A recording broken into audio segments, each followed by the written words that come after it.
సంపూర్ణమైనటువంటి ఆరోగ్యాన్ని కలిగించే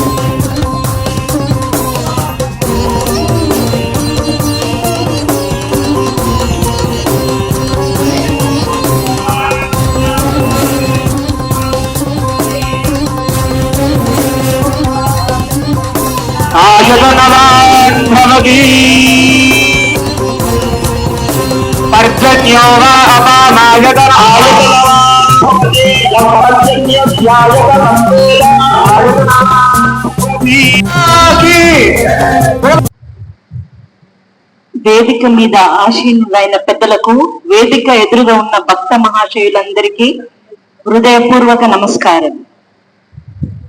యజ్ఞో వై విష్ణు అన్నారు అంటే యజ్ఞము శ్రీ మహావిష్ణు స్వరూపము. శ్రీ విష్ణు సహస్ర నామాల్లో కూడా అలానే ఉంటుంది. ఇది ప్రవచన సమయం కాదు కనుక వివరాల్లోకి వెళ్ళడం లేదు. కానీ స్థూలంగా చెప్పాలంటే యజ్ఞం యొక్క ఆరంభం నుంచి సమాప్తి వరకు సర్వము శ్రీ మహావిష్ణువే. త్రిమూర్తులలో విష్ణు స్థితి కారకుడు ఉంటే ఏది ఎప్పుడు ఎక్కడ ఎలా ఉండాలో అది అప్పుడు అక్కడ అలానే ఉండేట్లు చూసే బాధ్యత శ్రీ మహావిష్ణుది. ఎక్కడైనా తేడా జరిగితే అంటే తేడా సంభవిస్తే మనం చూసాము పురాణంలో ఆయన ఎప్పుడెప్పుడు ఏమేమి చక్కబెట్టారో.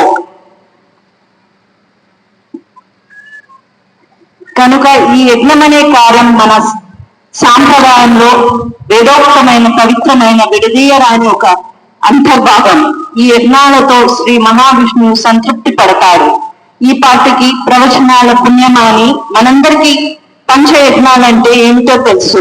దేవయజ్ఞం, ఋషి యజ్ఞం, పితృయజ్ఞం, భూతయజ్ఞం, మనుష్య యజ్ఞం. ప్రస్తుతం జరుగుతున్నది దేవయజ్ఞం.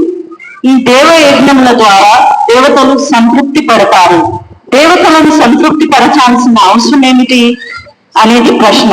మన వైదిక సాంప్రదాయంలో ఒక్కొక్క ప్రయోజనానికి ఒక్కొక్క దేవతా శక్తి అధిష్టాత్రిగా ఉంటుంది.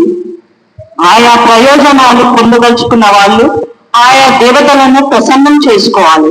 అప్పుడే వారి ప్రయోజనాలు లేదా కోరికలు నెరవేరుతాయి. కానీ ఈ కోరికలు ధర్మబద్ధమైనవి ఉండాలి. ప్రస్తుతం ఇక్కడ నిర్వహించబడుతున్నది సర్వ సౌభాగ్య దేవీత్రయ గీతా యజ్ఞం. పేరులోనే ఈ యజ్ఞం యొక్క ఉద్దేశం, విశిష్టత స్పష్టమవుతున్నాయి కదా. ఒకసారి చూద్దాం. సర్వ సౌభాగ్య అంటే అన్ని విధాల శ్రేయస్సును కలిగించేది లేదా అందరికీ మేలు కలిగజేసేటటువంటిది. అట్లా కూడా కొత్తగానే ఉంటుంది.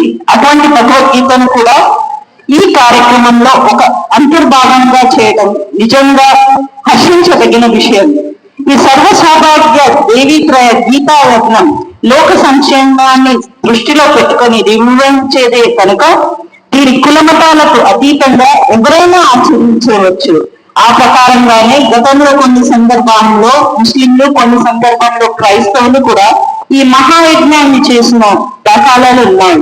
అయితే ఇంతటి బృహత్ ప్రణాళికాబద్ధమైన కార్యక్రమాన్ని యోచించాలంటేనే చాలా ఉపబలం కావాలి. ఈ మహాయజ్ఞాన్ని మొట్టమొదట సంకల్పించింది ఎవరు? దీని మొట్టమొదట ఆచరణాత్మకంగా నిర్వహించిన పుణ్యాత్ముడు ఎవరు?